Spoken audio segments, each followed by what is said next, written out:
何を求めたというんだ。自由を。 Freedom is a theme heavily explored in anime. When I say freedom and anime in the same sentence, a few characters probably come to mind. Now, if we were to think of one anime character who is the embodiment of freedom, we probably think of a main character who's a young man, who has long dark brown hair, who's pretty emo, and who through and through thirsts for freedom. Oh, no, I don't mean Eren Yeager from Attack on Titan. I'm talking about Oczy from Orb on the Movements of the Earth. Because it's not Eren, but Oczy, who is the realest picture of freedom that anime has to offer. Statistically, many of you probably don't know who Oczy is because Orb is a much less popular anime than Attack on Titan. And I debated even making this video because I wondered if that would make things a little too niche for the amount of work required. But after spending the better part of a year considering becoming a nun, which was something I'd never ever previously considered, I realized that Okyuji's story was too important not to share. Reflecting on his story helped me figure out how to move forward in my real life much more than Eren's ever could. Now, I will be getting into spoilers for Orb episodes 1 through 14, so if you haven't watched those yet and want to without any spoilers, now is your time to go do that. Also, hi, I'm Ifechi. If you're here, you probably watched my Attack on Titan video, so thank you for coming back. Apologies if I'm a little nasally, I'm a bit under the weather, but it's already been quite a while since my last upload, so I didn't want another reason to delay. This video will be very similar in that it cuts across anime, faith, and real-life takeaways, but there will obviously be a more personal side to this one, so I hope you enjoy.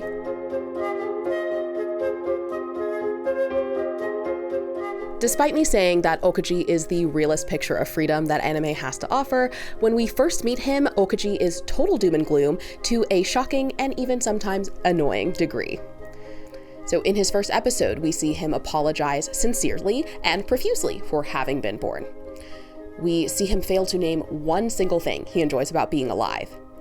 He used to enjoy stargazing as a child, but he now sees the stars as condemning eyes, like the eyes of nobles he saw dumping literal human waste on the common people below. So now he doesn't even dare to look up at night. The one thing we see him enjoying is obsessively fantasizing about heaven. But he's also a duelist for work, and that means he kills people, and he's never seen anyone die in satisfaction.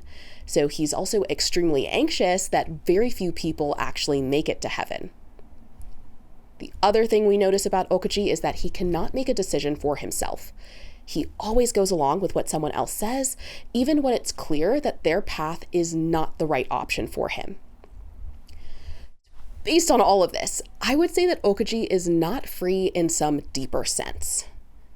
First, what do I mean by free in this case? Let's start with what we typically think about when we hear the term freedom. We think about being unconstrained and having options. This is a very Western and American concept of freedom. It's also a very Eren Yeager concept of freedom. Now, don't get me wrong, having options is a very good thing. Everyone needs some level of optionality.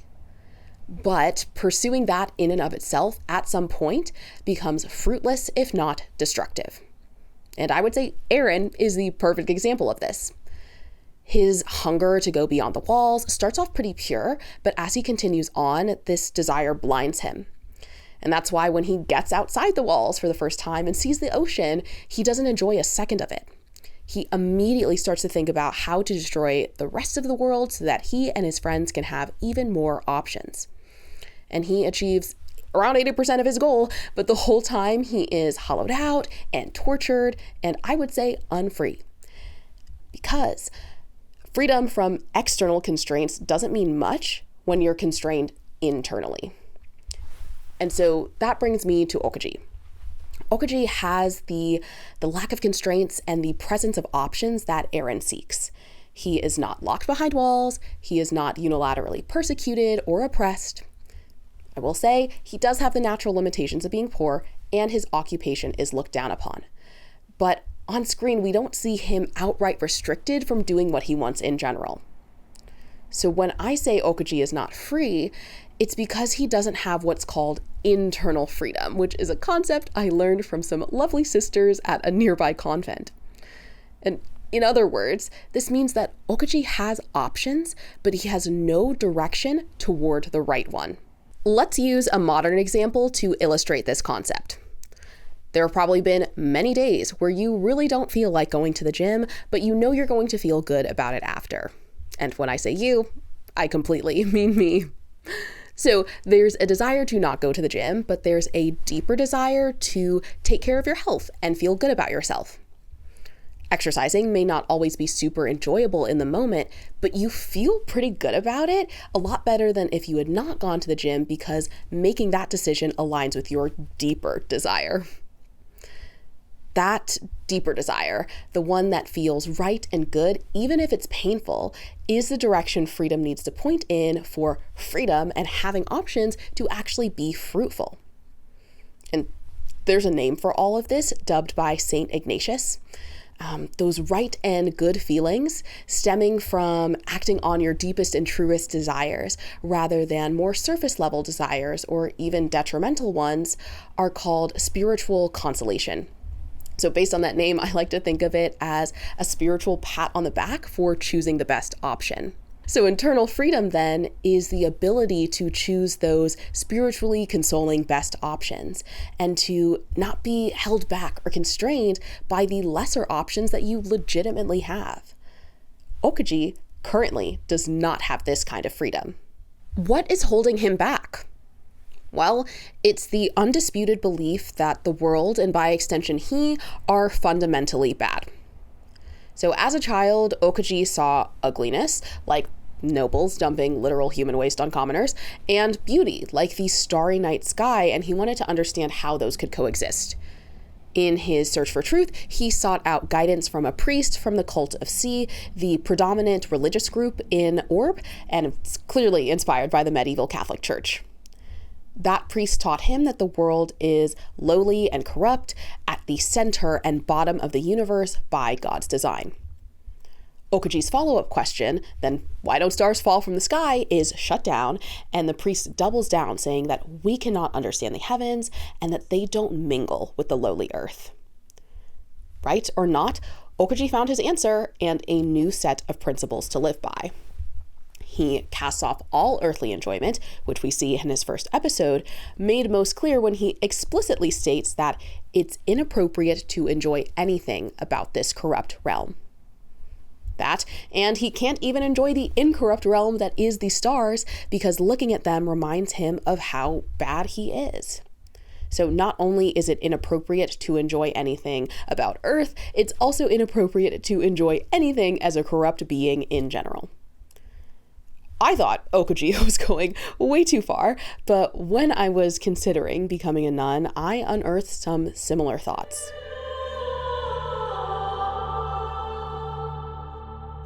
All right, so I'm going to be going into some personal story for a bit. So I've got my phone because there's quite a bit to cover and I'm not able to remember all of it. Anyway, last year, I was freaking out about the fact that I might have to become a nun. And I phrase it that way very intentionally because I felt this pressure, though not a single soul, I guess outside of my own, was pressuring me to become a nun. And quick note before we move forward, I use the term nuns because that's what most people call them, but the real term of what I was looking at are religious sisters. So nuns are women who will live in the convent and effectively never leave, whereas religious sisters will also live in the convent, but you'll see them leave. So you might see them like teach in school and come to like local parishes. That's more of what I was looking at. Again, just calling them nuns. It's a lot shorter and it's what most people are calling them anyway. Cool. Anyway, well, maybe a year and a half, 2 years ago, I watched a YouTube video simply titled, why you shouldn't become a nun. And that was clickbait because the speaker said essentially that all Catholic women who are not married or engaged to be married should consider it. And I'm neither of those. So I remember by the end of the video, I felt this dread that I had to become a nun. And I was doing laundry at the time, so I distinctly remember like putting the sheets on my bed right over there and just sobbing and quietly saying to myself, I have to become a nun. Mind you, the woman in the video only said to consider it. And this was also an 8-minute YouTube video I put on for some background noise while putting away my laundry. So all in all, this was a very dramatic response to this, but I do think my underlying beliefs that were unbeknownst to me at the time played a huge role in how I was feeling. I decided to talk to one of my priests about it, and I wouldn't usually talk to a priest so soon after a freak out. I did in this case. In any case, I don't remember a ton of what he said because it's been so long, but one line stuck with me, and it was, "You should be open to religious life, but God's not going to drag you kicking and screaming into the convent."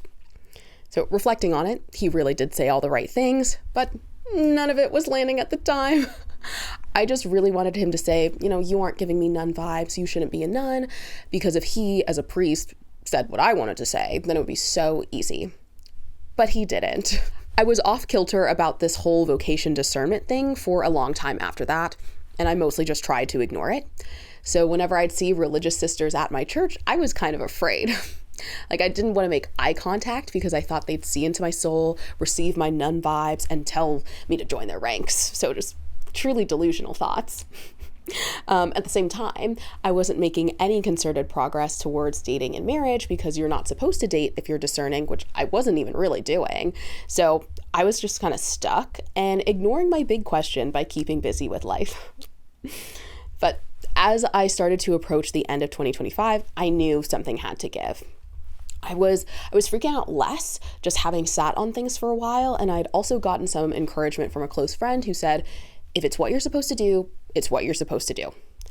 And so I reached out to a bunch of convents on some random Friday night instead of going out like my peers probably did. And even in the process of deciding who to reach out to, I remember there was this one convent where all the sisters were very old. If I joined them, I would have been the youngest by 40, maybe even 50 years. And so I didn't want to reach out to them, and I eventually didn't, but I considered it for so long because I thought, how happy would these women be if a young woman joined them? Like, I felt that it would be good for me to commit myself to a convent I was not interested in, because wouldn't that be the charitable thing to do? Wouldn't that be the right thing to do? Let my suffering and even my resentment be the small cost to uplift a community that I have no connection to. So we might be starting to see some of the parallels to Oczy. Only 2 convents got back to me, so I guess it's a tough job market for nuns too. And I ended up having a Zoom call with only one of them because one of them wasn't a good fit. So truly, this is like a job hunting funnel. And it was the vocations director at this one that I ended up talking to. I was floored by her. She was not a cold, stark, or boring nun. And sorry for the stereotypes. I definitely blame the sound of music. But quite frankly, if a nun did fit that mold, I'd be pretty into it. Instead, she was young, like early to mid 30s, and she was like warm and radiant and kind, and also had super clear skin. And what really surprised me was how she described religious life almost as normal life. And so, like, in all walks of life, as a Catholic, you work, rest, serve, and spend time with God. And it just looks a bit different for everyone. So she described her routine of going to work and then doing chores and errands and spending time in prayer and hanging out with friends and housemates. Like, this is not so unsimilar to how I live now, at least in terms of the categories. She even talked about how she doesn't always wear the habit and will even go out shopping without it. So this was not at all what I had planned to hear. I was expecting and even hoping for a harsh nun who would talk about a very austere convent life. But instead, I met a woman who was bright and warm and overflowing with love of God, who lived a disciplined life, but nothing overly harsh or mortifying or scary. At the end of our chat, she gave me some homework to journal and see if this was something I wanted to continue. And so I was able to dig up some journal entries for this video. It was incredibly hard because the handwriting there is truly abysmal, but I got a few. Number 1, what a sweet woman. I kept wondering though, is this okay? Is it okay to be happy and pursue my talents? All right, number 2, she's a freaking sister, chosen to be vocations director. Sweet, kind. And I question her. I fear this is Pharisee behavior. And to clarify, Pharisee behavior here is not questioning religious leadership. That's not Pharisee behavior. That's valid. I think I mean the fact that I was discounting what she was saying because I felt she was too sweet and kind and warm and bubbly instead of being harsh. And then finally, 3rd, why am I afraid like this? Where did I ever get these thoughts? What has caused this? So after this reflection, I sent her a thank you email, and my overall takeaway, which was this: I felt that wanting to get married is almost wrong compared to wanting to become a nun. Not only do I not want to miss out on greater glory in heaven, but I don't want it to be the case that I am too weak and love comfort too much to take radical action. That radical action would be becoming a nun. So it's pretty sad to look back on now, but it sums up how I was thinking pretty well. I just thought I must want the supernatural vocation because, duh, it's supernatural. And in that vocation, I thought things needed to be super harsh and ascetic in order for it to be okay. And I think that's why I pushed it off for so long, because I knew in my mental model, I actually really only had one option. Like I wouldn't even have a choice. And so I just wondered where these thoughts came from that like made this mental model. And I finally remembered the religious messages I had internalized as a child. So things like, do the right things or go to hell. You were born on the wrong side. You aren't doing enough prayer or fasting or almsgiving. And these things weren't necessarily said verbatim, but it was what I internalized. I generally take things seriously. So when it comes to matters of heaven and hell, I will be taking that seriously. And so I think I just came to realize why I thought in this hustle for your existential worth kind of way.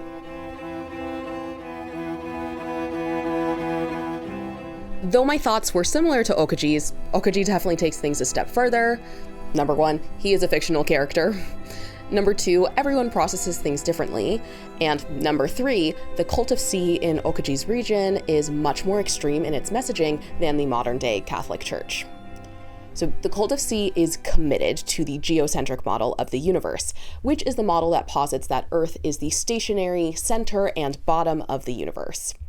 And more than the astronomical model, what they're really committed to is the meaning they've made of that. And it's exactly what Okaji's childhood priest taught. To not believe in this model of the cosmos would equal your punishment, even capital punishment for your heresy, which for the record was never actually heresy. But the cult of C could frame alternative beliefs as heretical because geocentrism is positioned as humility and fear of God and truth, which are all very good things for a religious organization to pursue. But does geocentrism actually lead to those things? Well, if we take a closer look, starting with humility, C.S. Lewis said that humility is not thinking less of yourself, but thinking of yourself less. Geocentrism focuses on the self, with the universe literally revolving around us. That, and it thinks less of the self, with us being the lowly and corrupt center of the universe. So that's one. For fear of God, let's sub out fear for the terms reverence or awe, because that's what it means in context. I would not say geocentrism inspires this. In Orb, we see that when characters gaze up at the stars, they encounter confusion or even disgust because the motion of the stars is so irrational and the cosmos is supposed to be perfect, so that doesn't make any sense. Or they encounter terror and shame, like Okaji, who see the stars as like condemning eyes that like glare and shun him. And they also encounter great frustration because a geocentric model can never be perfected. One other thing with this fear of God concept is people in Orb will often describe Earth as special in this model. But it's weird because we're special, but then also the literal pits of the universe. And it just makes me think of like an abuser-abusee relationship. And I cannot say that inspires reverence or awe at all. And then finally, truth. We know now that the geocentric model of the universe is definitely not the truth. Not only is Earth not even close to the center of the solar system, I don't even know how far it is from the center of the entire expanse.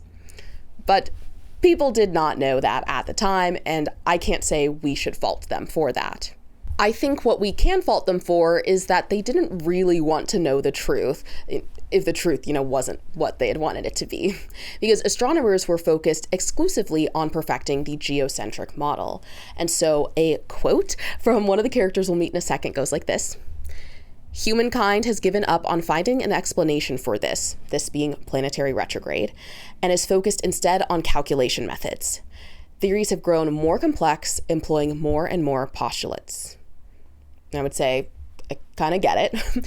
From what I've shared thus far of my personal experience, I think it's clear I might have been overcomplicating things for myself.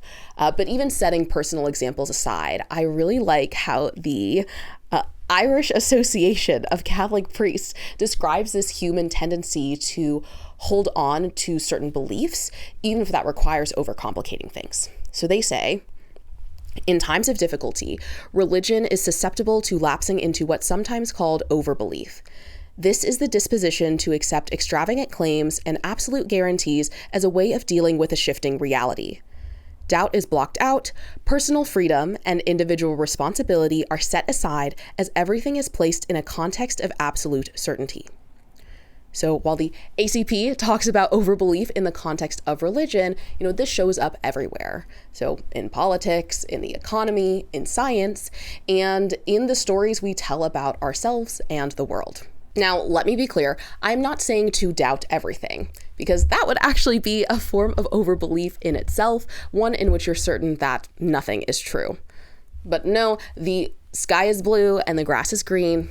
Being certain about that and things like that is not overbelief. But being certain that the universe revolves around the Earth, because if it didn't, that would mean Earth is not the special garbage dump of the universe. Or being certain that you shouldn't enjoy anything because you're a naturally terrible person. Or being certain that you can't be loved until you look a certain way. Or being certain that you have to become a nun because anything less would mean that you're too weak. I would say those are more the things in the realm of overbelief. And so there's another quote from that same blog post by the ACP that I think is really illustrative. So, the temptation for religion is to reject doubt and skepticism and to construct a self-indulgent fort, building walls and digging moats in case a carefully constructed certainty might be undermined or infected. And let me just put this phone down for a second. Okay, just something about a giant fort with high walls and a moat, and then the only reason those defenses exist in the first place is to avoid any outside questioners from coming into this echo chamber is just a very isolating, very restricted image to think about. And even though I said Eren is not the embodiment of freedom in anime, I'm pretty confident even Eren would say that this is not freedom.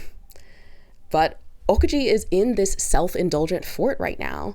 And inside this fort, he believes that the world is bad, and he should act and feel accordingly. So, how is he going to get outside? And how is he going to gain his internal freedom? The heretic who spurred on Okuji's journey to freedom has a question in response to my question. And that's, will you stick to the comfort of lifelong self-denial, or will you risk everything for self-affirmation? So to me, this quote is so good, and there's much to unpack, but just for time's sake, let's keep it real simple. The heretic can see that Okuji has found some grim comfort in his overbelief and the lifestyle he has around it. It's also clear that the heretic has noticed this pattern, not just with Okuji, but other people who are, of course, susceptible to the Cult of C's messaging. And he eggs him on to take a risk and see if he might actually be okay, or maybe even good, just as he is.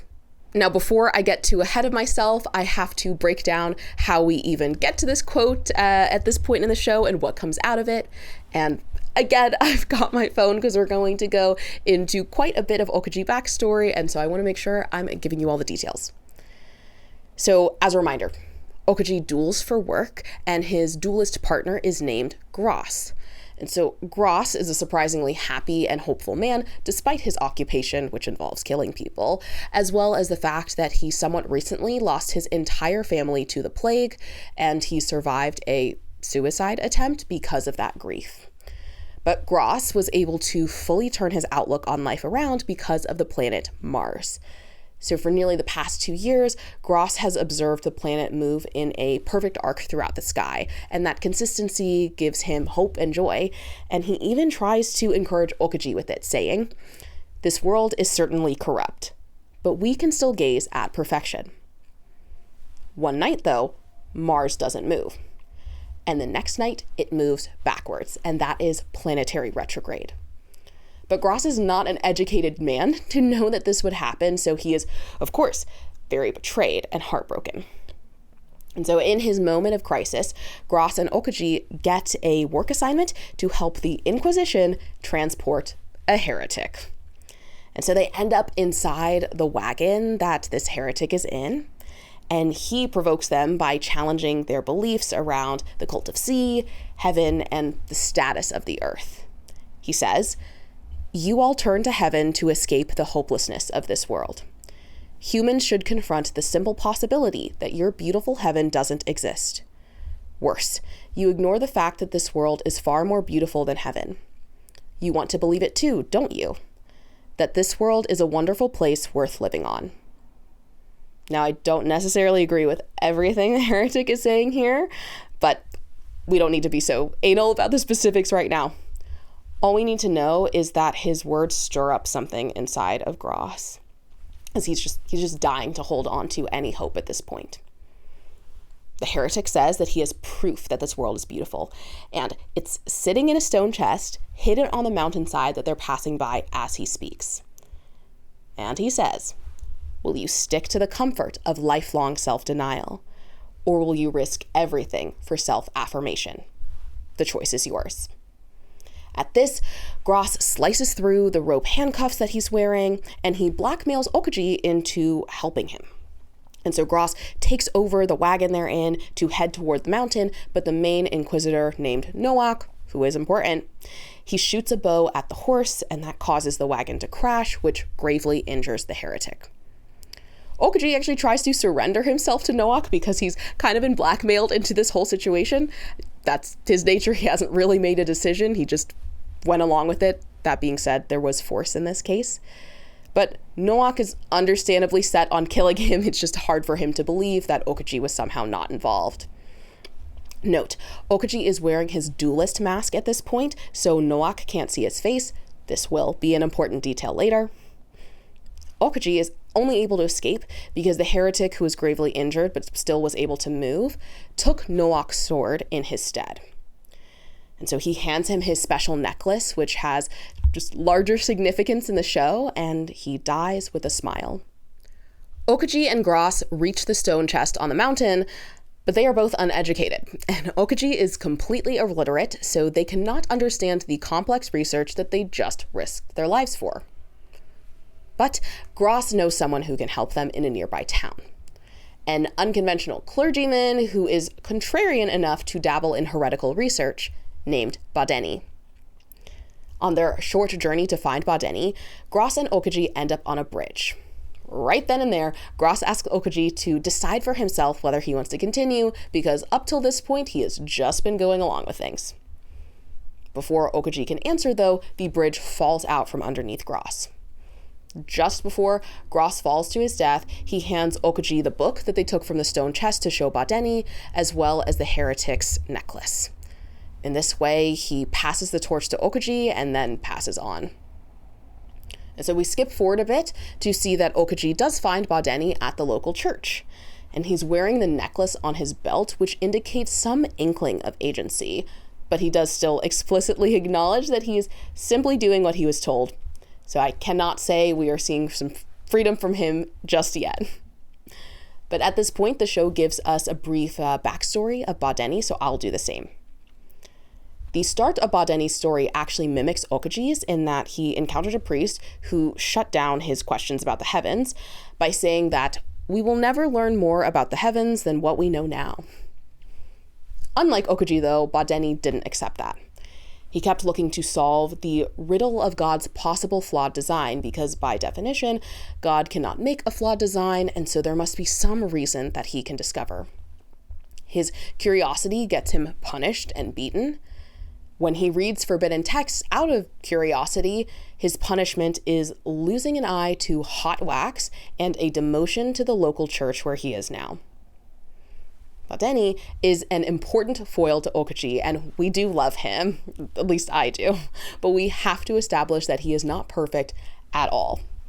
His fatal flaws include being self-centered, uncaring, and greedy when it comes to work and accolades.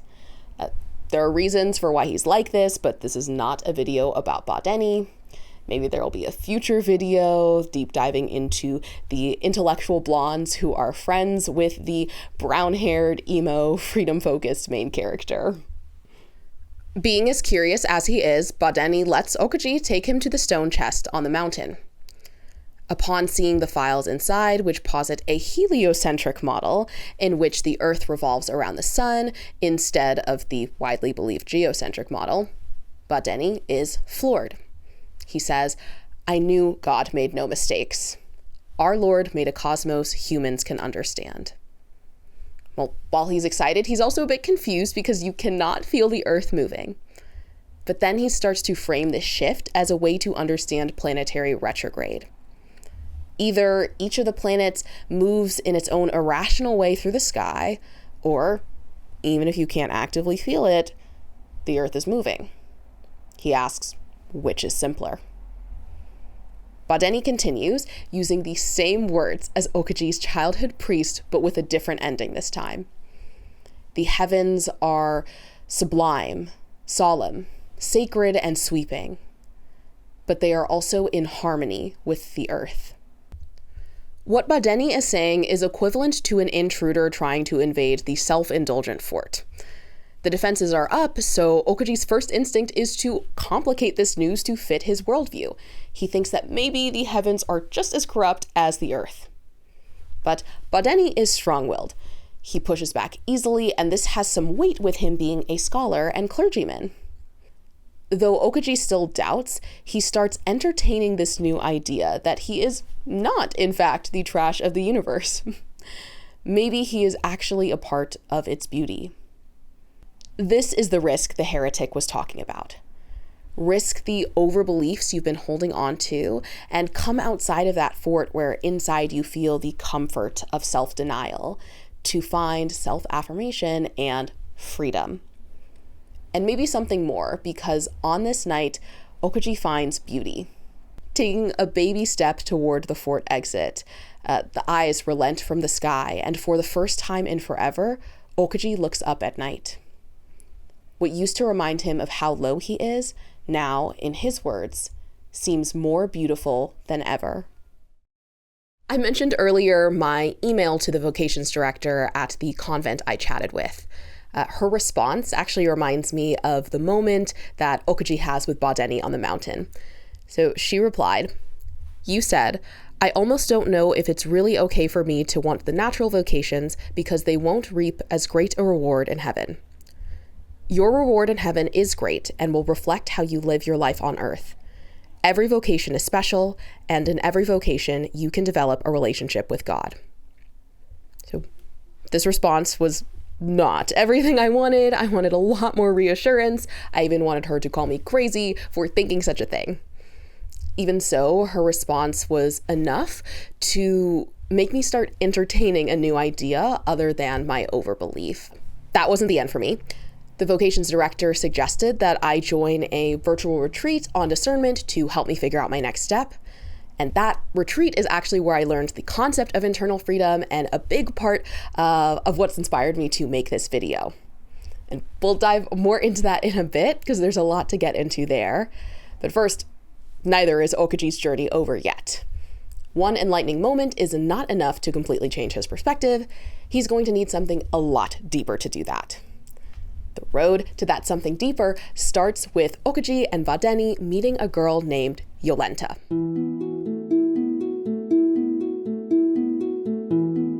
Jolenta is an astronomical research assistant at a major facility in their region, led by the famous Count Piast.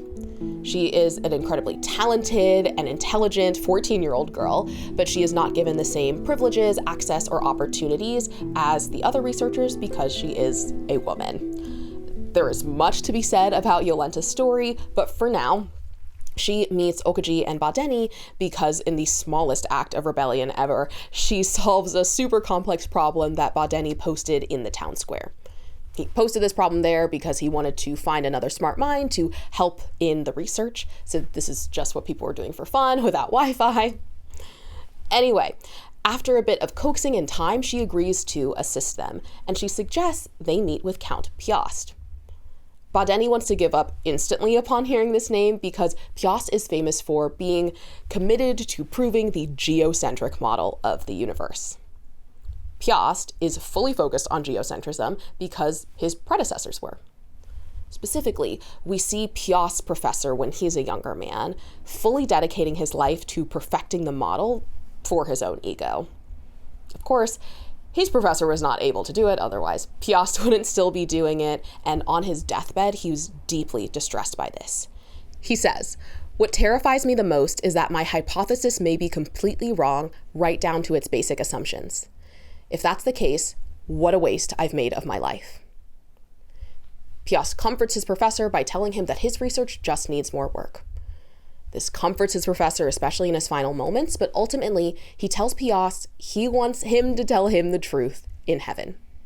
Note, he asks for the truth, not that geocentrism has been perfected. That doesn't really matter because Piast goes full speed ahead, fully focused on geocentrism. The grief of knowing that his professor made a waste of his life and millennia of researchers before them doing the same for geocentrism would be just too much to bear. So Piast forms his own kind of overbelief around his professor and then all the people before him being right. Well, even with that backstory and the fact that then Okoji's and Badeni's goal is completely counter to Piast's mission, he lets the group use the facility for their research. He definitely wants geocentrism to be true, that's for sure. But ultimately, especially in his old age, he wants the truth. That's his deepest desire. Piast reveals that back when his professor was still alive, he thought he saw Venus in its final phase. In short, seeing Venus in its final phase would mathematically rule out geocentrism.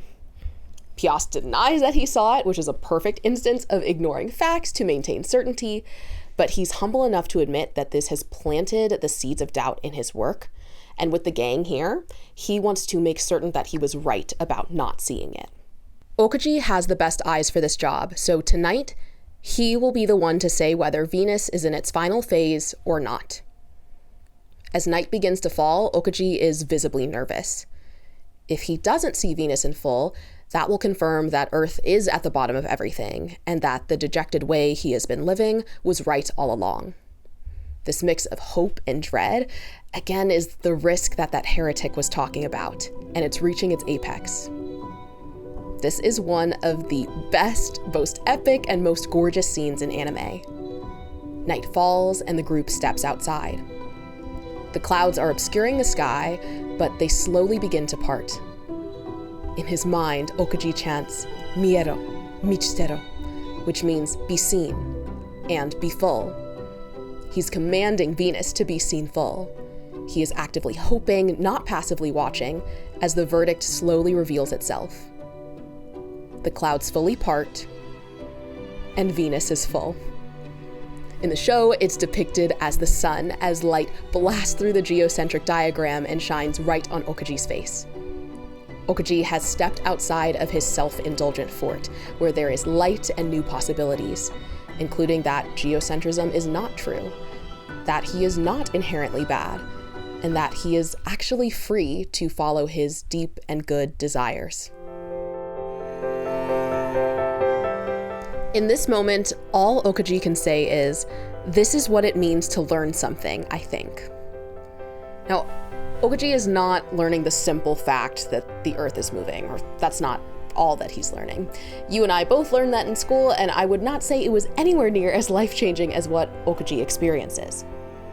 That's because what Okoji is really learning is the deepest truth in the deepest way.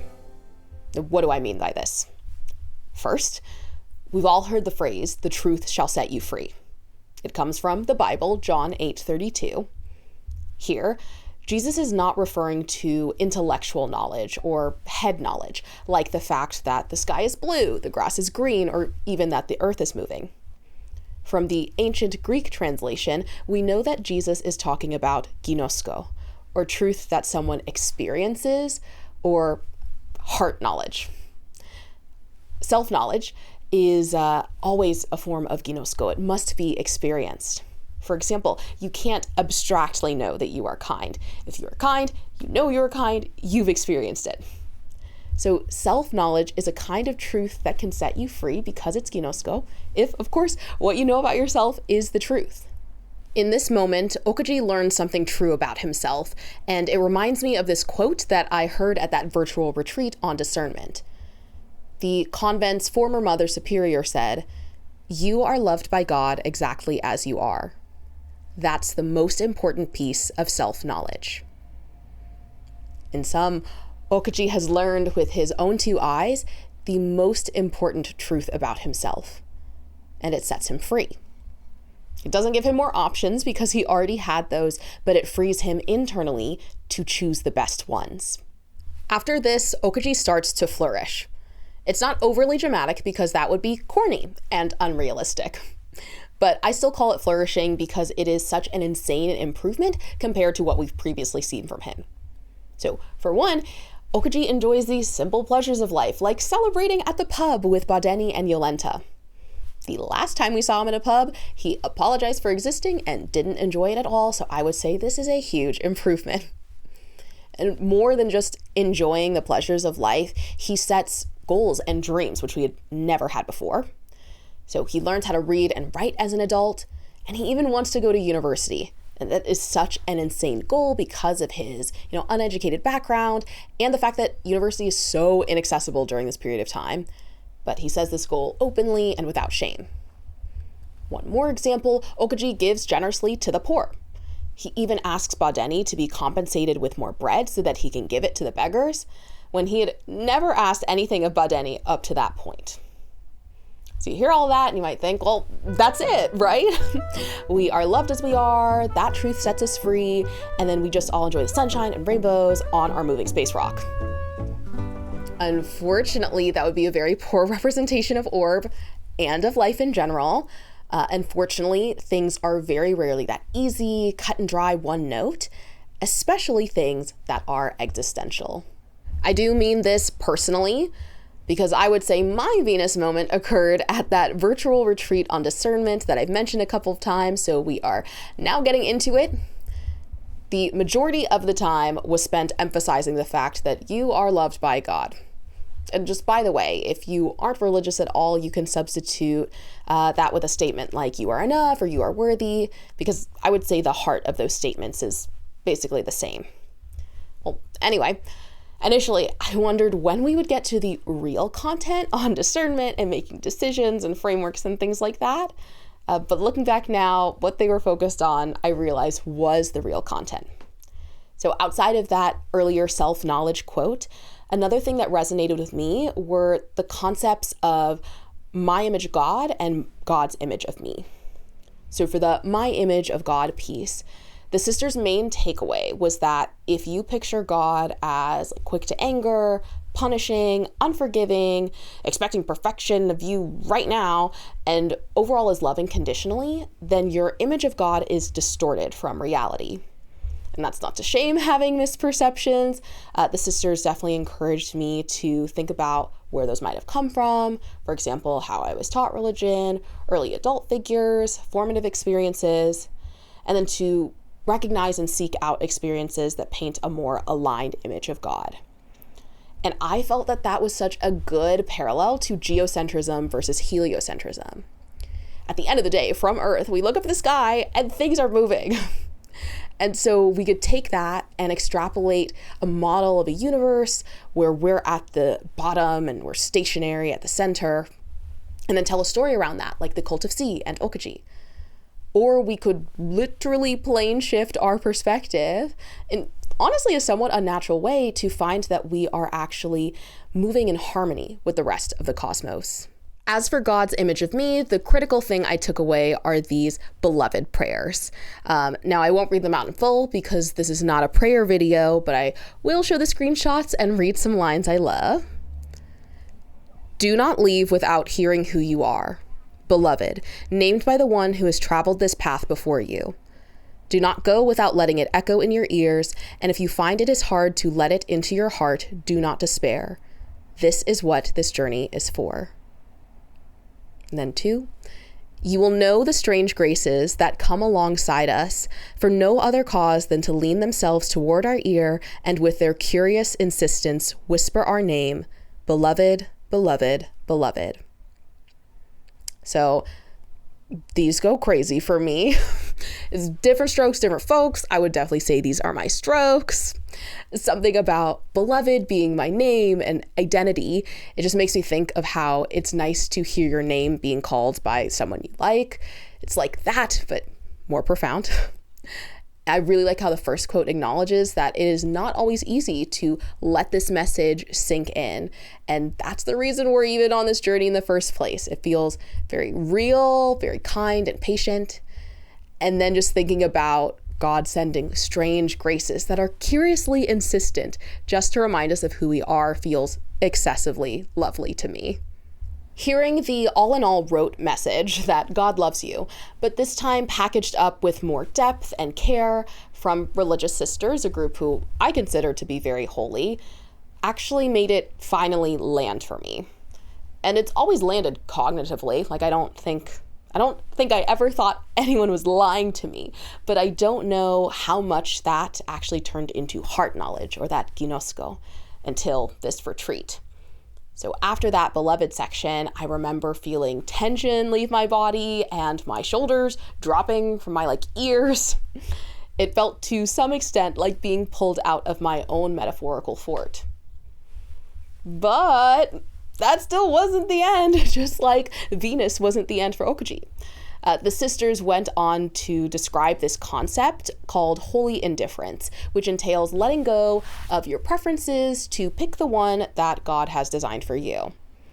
And initially this felt so contradictory to me to the concept of making a decision of your own free will.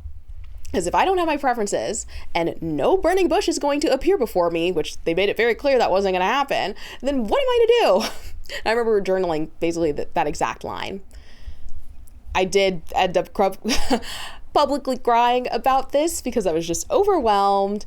Contradictions can be tough for me to bear, which is why people fall into overbelief anyway.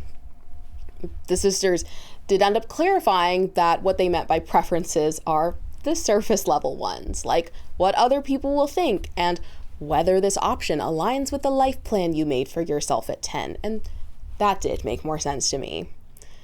Even so, I felt like new seeds of doubt were planted. Like, okay, yes, I should discern from a place of love and freedom and not fear and hustling for worthiness, sure. But are my preferences what's really best for me? Like, what is my best option that I should choose? This mirrors Oczy's journey, as only 3 episodes after seeing Venus in full, he starts questioning Badeni's heliocentric research. So sometime after the Venus moment, Badeni reaches a point where he's done enough with the theory. He's ready to go public. It's not perfect and set in stone, but there's enough evidence to share now. Badeni and Oczy, they want to share this moment with Jolenta because she was pivotal in helping them get there, so they meet at a local pub, and that's where we see Oczy just having fun. So they're all super excited that the earth is moving and what that means for them. Suddenly, Jolenta's father shows up, and it is none other than our main inquisitor, Noach. The same man who tried to kill Oczy post-heretic wagon crash. Only Oczy knows that he is a formidable opponent and just an inquisitor in general because he's faced him before. Noach doesn't recognize Oczy because Oczy wore a mask at the time. So again, I did say it was important. This is where it's coming back in. Jolenta doesn't even know that her father is an inquisitor, and neither does Badeni. So this is a really tense moment to watch because only you and Oczy knows what's going on. So Oczy does his best to act natural, and it seems that Noach has bought the act. So they all leave, and just as Okoji gets a moment to relax, Noak comes back and reveals to Okoji and Badeni that he is an inquisitor. So Badeni now realizes the situation they're in. Noak asks to come see where they've been researching just to make sure that everything is kosher, and he is so calm and cool and calculated that I still even wonder whether he truly suspected them. In any case, Okoji wants to refuse, but that would be way more suspicious than not. So Badeni says, yes, come along, come see where I've been researching. And he takes him to the shed where he's been doing his work. Luckily, Badeni is one step ahead. And before he left for the pub, he hid all of his real research. So the books that are out right now that Noak is parsing through are all safe. Then Noak sees the necklace. The one that the heretic that Gross and Okoji were transporting was wearing. So he knows, and this is my literal reaction in my notes to this moment. Noak sees the freaking necklace, and we were so close. I lose my mind, I poo my pants. Intro. Can they run while the intro is playing? Anyway, I just thought that was funny. Well, Noak knows, but he tells them that everything looks good and leaves, and this seems to soothe Okoji. But once Okoji mentions that he's glad that Noak didn't seem to recognize the necklace, Badeni knows what's up. They need to get moving now because the Inquisition will be upon them in the hour. As they hastily get ready to split up and leave, Badeni burns his research so that the work will be his alone, despite it never being his alone because it all started with the stone chest on the mountain. And Okoji initially feigns that this is all okay, as he normally would, but then he chooses to make his opinion known. He says, if you keep isolating yourself, won't it be harder to notice mistakes? And isn't that harmful to research? Isn't it important to acknowledge that you might be wrong?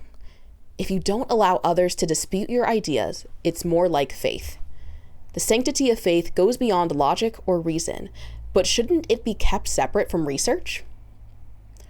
Badeni even wonders if Okoji is trying to say that heliocentrism is wrong, and Okoji clarifies that this is not what he means.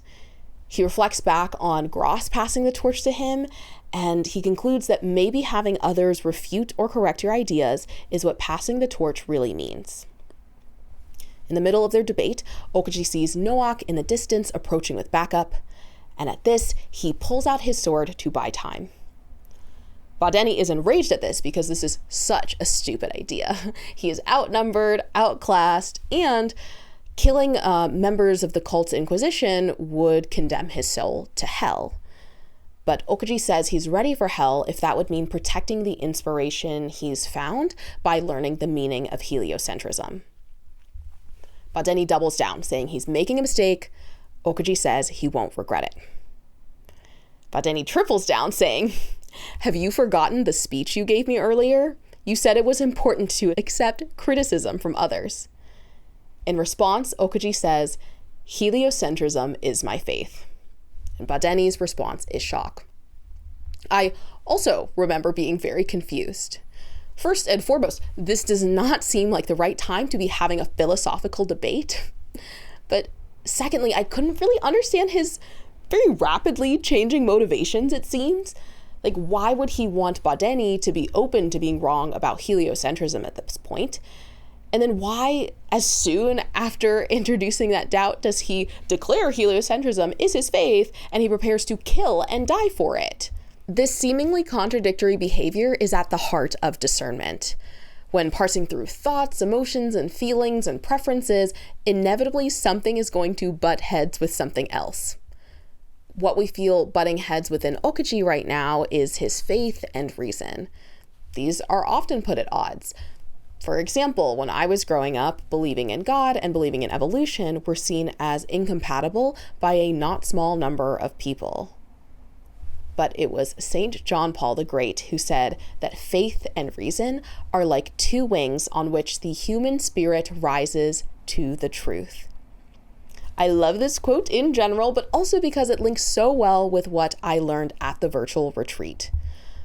There, Exercising your internal freedom, so, trying your best to choose options that lead to spiritual consolation, was described as the search for truth aligned with the capital T truth, which is to say, God. And so putting these together, reconciling faith and reason is a practice of internal freedom that leads you to truth.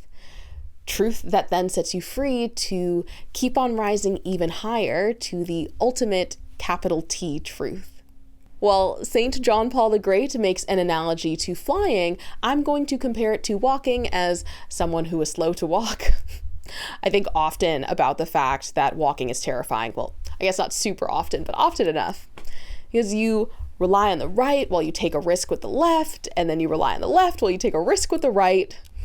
Standing, on the other hand, is awesome from a risk analysis standpoint, but you cannot move forward with both feet planted. I think Okuji's decision-making in this moment is confusing and even terrifying because he's walking. So here's what I mean. Believing in heliocentrism at this point requires a level of faith. There's reason to believe in it, but it's not a cold, hard fact. So when Okuji challenges Badeni on his approach to research, his reason risks his faith in heliocentrism to protect it from becoming the next overbelief. And when Okuji takes up the sword against the Inquisition, his faith risks all reason in order to protect heliocentrism from the overbelief in geocentrism. So Okuji is mutually risking faith and reason. He's walking with them to avoid the standstill that is overbelief and to continue approaching the truth. That being said, one position I am standing 10 toes down on is my reasonable desire to not burn in hell. So when Okuji takes up the sword, despite the spoken consequence being hell, I wondered whether he was foolish and insane. But reflecting on everything, I just don't think that makes sense. Okuji, I don't think he's taking hell lightly. Not only is that not in his character, but in his final moments, he explicitly states his belief in God, heaven, and hell. So it's not a debate about whether hell exists or its severity. It's about whether his decision will actually send him there, as the Cult of C says, as Badeni says, or whether the God that created him and the heliocentric cosmos he lives in will still call him home. Whether that God will see that he doesn't want to needlessly shed blood, but will fight in order to protect the inspiration he's found so that it can uplift others. Taking that risk with faith is a terrifying step to make, but I think that's what searching for truth looks like with stakes. This calls to mind two quotes for me. One from the first heretic we ever meet in Orb, and one from Jesus Christ, so take the sources as you will. Number 1, a life that isn't frightening is missing its essence. This video is already long enough, so I cannot give a full breakdown of how we get to this quote, but the quick summary is that this was said by the first heretic we ever meet in Orb named Hubert. Orb's first main character, Raffel, asks Hubert why he would give up his place in heaven and why he would deny the existence of God for heliocentrism. And Hubert clarifies that it's actually the opposite. He wants to prove heliocentrism because he believes in God and because a perfect God wouldn't create an ugly world. Hubert admits that he is frightened by the life that he now lives. After all, he is one step away from execution at any given moment. But a life that isn't frightening is missing its essence. To always avoid risks, to always play it safe, to always comply, and to always stay in the comfort of overbelief is not a free life. That takes me directly to Matthew 16:25. For whoever wants to save their life will lose it, but whoever loses their life for me will find it.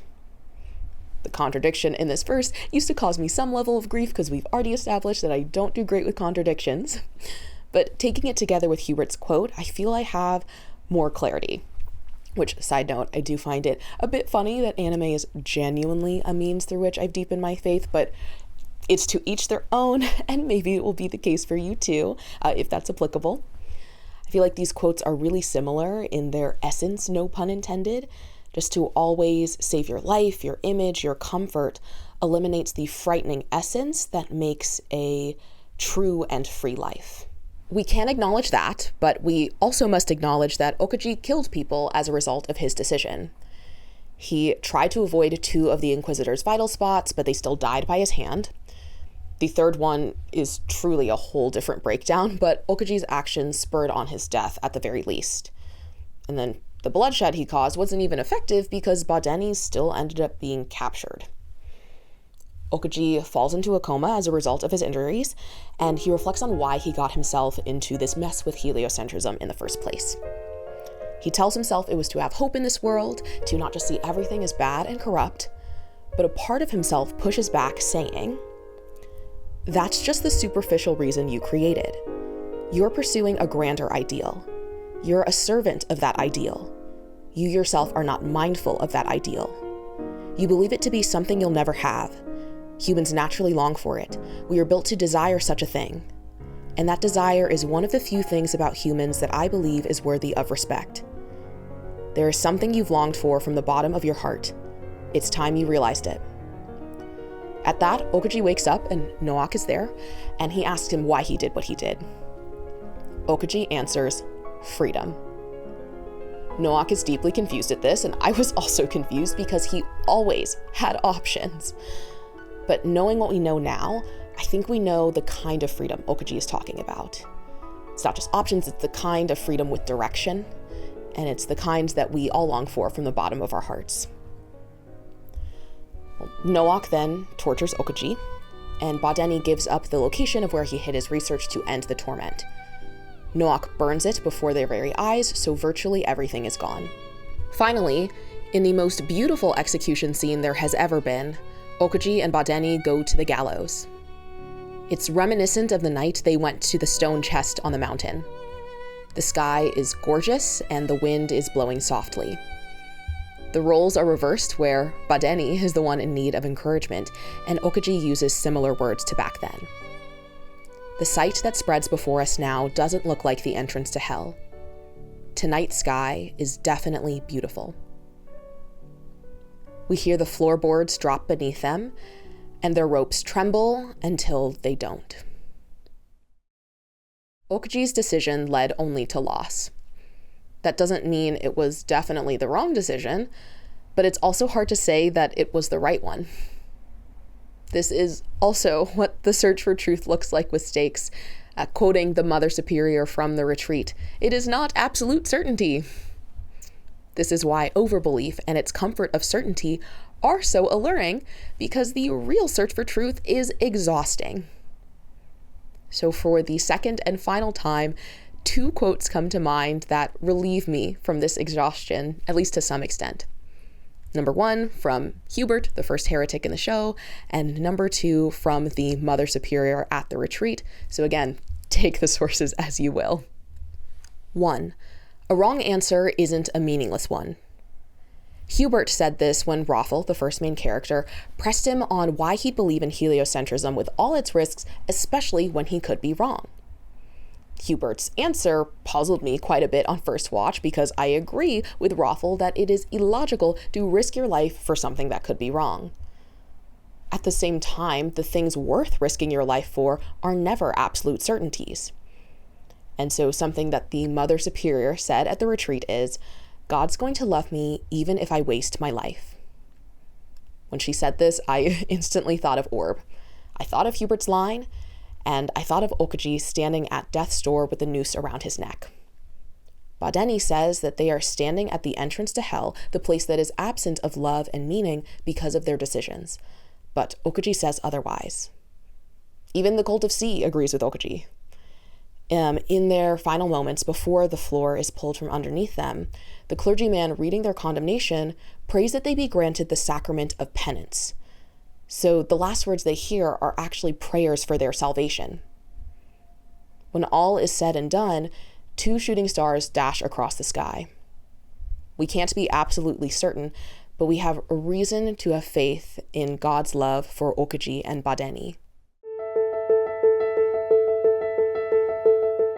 Seeing that we're at the end of Okoji's journey, I owe you an update on mine. I've been doing my own walking with faith and reason. I finally admitted to myself that I don't feel super strongly about becoming a nun at this point. But I still went on another retreat with that convent. This one was just a couple months ago. It was multiple days and in person. Since there's no pressure or fear, why not check out what that life could look like? And I had an awesome time. The sisters were beyond lovely, and so were the other young women on the retreat. We even had a little reflection session at the end, and a bunch of us started crying like it was the end of camp. I would definitely love to do it again, none or not. And while marriage feels more aligned to me and my life story at this point, I don't feel strongly about marriage to just any person. There's definitely some pressure and fear in that department because society and parents. But I know, in my head at least, it's probably going to take some more time for it to sink into my heart knowledge. I know that it would be wrong to let those things overpower my internal freedom to choose the right person in the time that takes. So my future is not quite clear, and that is frightening to a degree, and that's what makes it free. Now, I want to call back to the beginning to close the loop on Aaron. We cannot do another deep dive here. I've already done that for over 2 hours. But what we can do is sum up why Aaron is not as free as Oczy. Aaron fought and died for freedom from something. Freedom from the walls, freedom from the Titans, and freedom from the outside world. He was so hell-bent on being freed from these things that it enslaved him internally. Oczy fought and died not for freedom from something, but freedom to something. Freedom to choose the best options that fulfill the deepest desires of the heart. Freedom to keep on finding the truths aligned with the capital T truth. After all, we can never fully possess truth in this life. Thinking that we can means we've fallen into overbelief. But when we are free, we can continue to walk with faith and reason toward it. We may not walk perfectly, but if we do so in earnest, it won't be meaningless. Plus, it's easier to steer a moving ship. Finally, there's an image for all of this that I want to conclude with. It's from the Bible, book of Isaiah, chapter 6.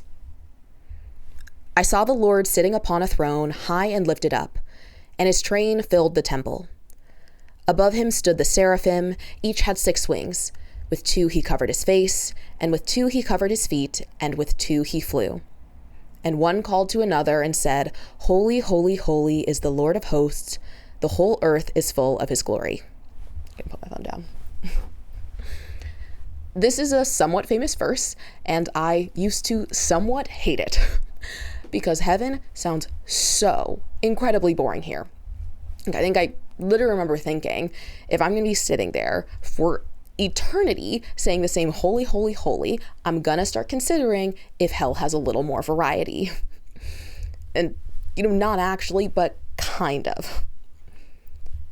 I believe, though I'm not 100% sure, that it was Father Mike Schmitz, my favorite YouTube priest, who explained that the seraphim are not just saying these holy, holy, holies as some eternal menial service to an egotistical and undynamic God. Rather, every single time they blink and open their eyes again, a new side of God is revealed. One moment they see abundant kindness, and in the next moment they see pure justice. They are continually blown away by each new truth, and the praise just pours out of them. It's kind of like if you or I see something amazing, you just want to shout its praises from the rooftops. Like, have we all seen JJK Perfect Preparation? Like, I want to talk about how amazing it is. So it's like that, but even more heavenly. So their holy, holy, holy is not repetition that makes me crave hell, but it's perpetual discovery that makes me excited to join them and inspired to act like them now.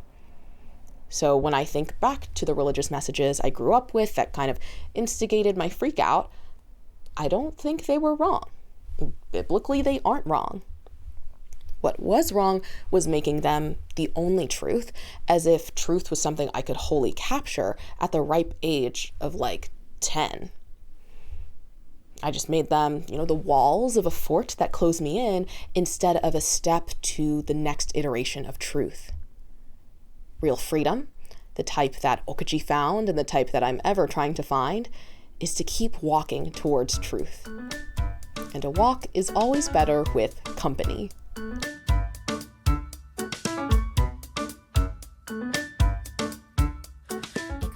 All right, well, that is all I had for today. If you are still here, thank you so much for watching. I so appreciate it. If you are interested in content like this, where we dive into media, mainly anime at this point, faith and faith-related topics, as well as just ordinary life, then I would love it if you would subscribe and stick around. With that, I do want to acknowledge that it has been quite a while since my last upload. After the AOT video, I definitely needed a break. That was a massive effort. But then even after that, I knew I wanted to make a video about Orb, and I wasn't sure about how to frame it, and it kept evolving. And then my nun journey, as I like to call it, panned out the way it did, and it felt like it was coming together. And so then I was putting that together. But I'd also be lying if I didn't say there was an element of procrastination and trying to one-up myself until I just had to, let that go and just move forward. Which is very topical with this video. But I do want to upload more frequently than several months in between each video. Time will tell, but I do want to share my intention. So if that at all sounds interesting, then I will see you next time. Bye.